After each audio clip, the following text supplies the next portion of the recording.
Петицию против повышения пенсионного возраста в России подписали более 2 миллионов человек. Документ адресован к российским властям.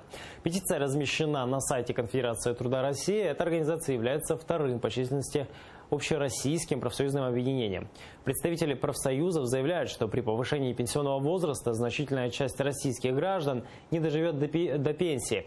Ранее российское правительство внесло в Госдуму законопроект о повышении пенсионного возраста. Первое рассмотрение запланировано на следующий месяц. Если документ примут, получится, что Владимир Путин соврал гражданам, так как ранее обещал не повышать пенсионный возраст, пока будет президентом. В администрации Путина уже успели заявить, что пересмотрят реформу, если россиян она чересчур возмутит. У меня на следующий год будет 50 лет. У меня тоже есть свои, допустим, трудности со здоровьем, да, а вот до 63 как дотянуться.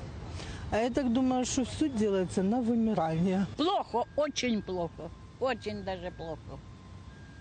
Все, буквально все говорят, что плохо.